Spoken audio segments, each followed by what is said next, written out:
Hey, what's up? It's Jim, and today I'm going to talk about the film A Bucket of Blood from 1959.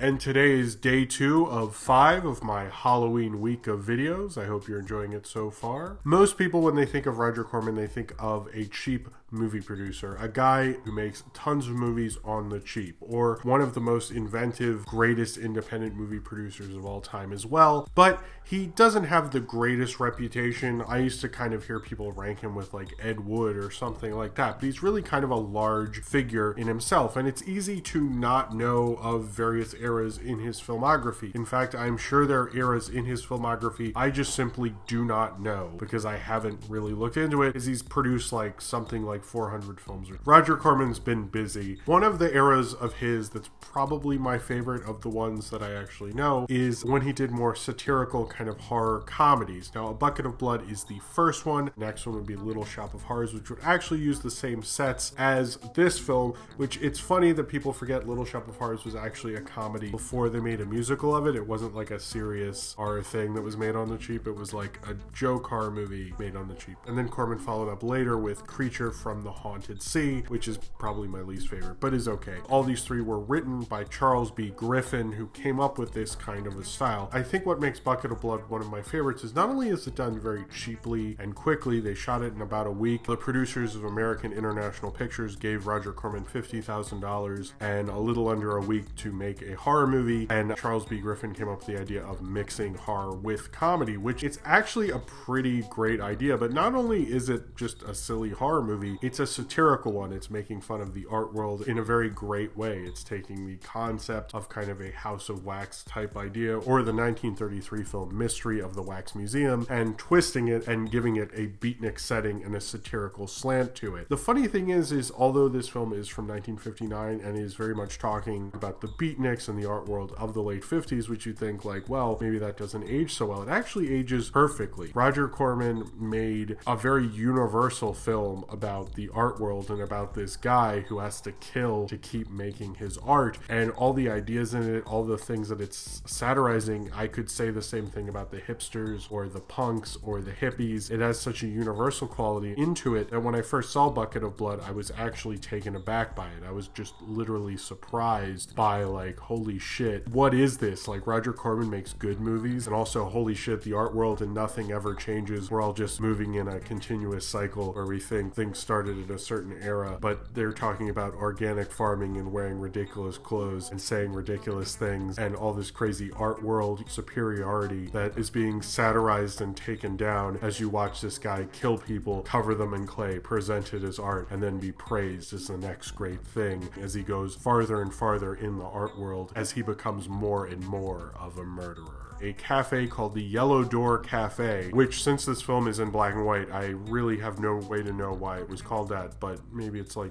a beatnik thing, I don't know. The dim-witted, impressionable busboy Walter Paisley, played by Dick Miller, one of his only 3 starring roles. He is basically like not treated as a creative artist, or a creative, I guess you would call now, but they basically don't think he is an artist. They think of him as less than because he isn't an artist, and he's just, you know, the simple busboy. And then one day he goes home after having a long day at the Beatnik Cafe, listening to improvisational poetry and saxophones and all that stuff, and then he says hi to his landlady, and she's missing her cat, and then he starts trying to make a sculpture to prove himself as an artist till he hears that the cat is in the wall and meowing, so he tries to get the cat out by cutting a hole in the wall and then accidentally stabs the cat. Then he gets the cat out and decides to cover his tracks by covering the dead cat in clay and presenting it as a sculpture called Dead Cat. And when people say, why did you leave a knife in? He said, well, I didn't mean to. He gets praised. People are like, this is an amazing sculpture. It's so lifelike. Look at what you did to the anatomy and so forth. And then it keeps getting worse as he accidentally kills a man and makes him into a sculpture and calls it Murdered Man. And then he starts having to actually kill people to keep this praise going and to keep his notoriety as an artist keep building until he can have a collection so he can show off all of his sculptures of various dead people covered in clay.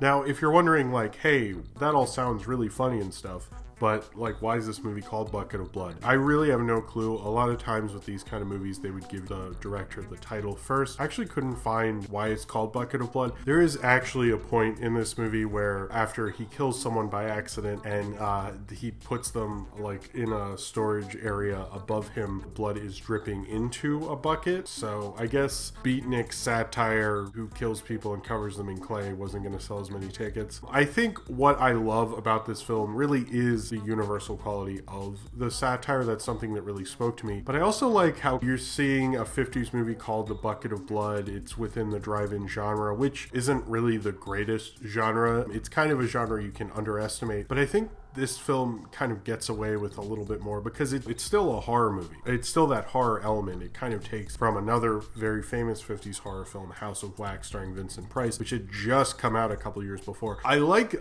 how it adds an extra element to it. It kind of makes that it's kind of a riff on the same kind of theme worthwhile, because if it had just been a shittier House of Wax, like, why would I still even be talking about it? But because Corman and his co-writer Charles B. Griffin came up with this idea, it makes it a lot of fun. In fact, I've probably seen this more times than I've seen House of Wax. And it's rather short. It's only about 70 minutes. So if you ever really wanted to knock a film classic out of the way, this is definitely a good way to do it. But it's also a really fun, funny horror movie. It is kind of horrifying because you see the satire get worse and worse, and it is kind of like a macabre, psychological kind of a film. It also goes into kind of the hierarchy of art and how many people feel if they're an artist, they are better and they're a better person because, oh, look what I'm creating a dialogue, I'm creating art, when in all honesty, you're just being an asshole. You can create art and that's great that you do that, but that doesn't mean you're better than the busboy. This kind of gets into that as he becomes this artist and becomes greater and greater, but you also see how he's kind of a psychopath and how quickly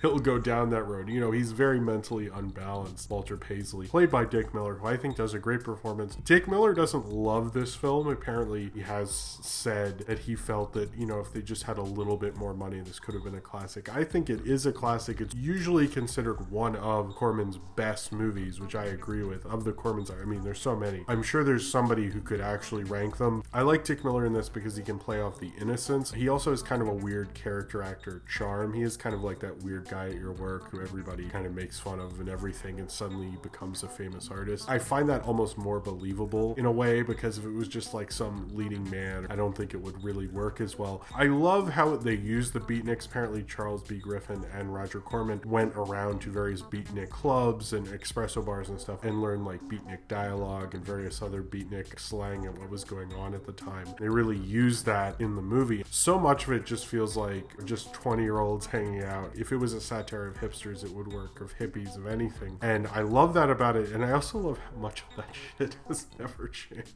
It's just different costumes, to be honest with you. It's very interesting watching this movie. When they start talking about organic farming and flaxseed and stuff, I'm like, huh, that's interesting. It's played so straight, and apparently the writer, Charles B. Griffin, came up with that idea. His parents were in vaudeville, and he knew if he played it straight, it would be a lot funnier. And I think that's what makes the satire in this film work so well. I think the satire works better because it's not calling to itself. You almost buy in to the world, that it's almost such true satire about the art world that it does almost satirize the whole idea of an artist and how far you're willing to go for your art, and the whole idea of the artist as kind of a selfish pursuit, not letting anything else get in your way. And obviously with the character of Walter Paisley, who's willing to literally kill people for his art to make his art, that pushes it to another degree. I also like the idea of, instead of the House of Wax thing, of literally having someone who's a beatnik, who's just kind of a small-time guy who does it, who's an aspiring artist and who uses that to try to become something. This often feels very TV-ish in a way. I don't know if they were like TV-like cameras at the time or something like that. I'm not sure. The whole feel of it feels a lot more like, you know, kind of an anthology TV show. It's almost like an Edgar Allan Poe kind of a story, which is interesting because Corman would do a lot of Edgar Allan Poe stuff with Vincent Price as well. So this is clearly like something he was interested in. Making it funnier gives it a very unique voice to it. I really wish Corman would make more satirical stuff like this. Little Shop of Horrors was also fairly good at it. Of course, the 80s one is the one most of you probably remember. Bucket Bucket of Blood, I think, works so well as a kind of horror movie because it makes you horrified. It shows you kind of the descent into madness, but it also shows you the descent into someone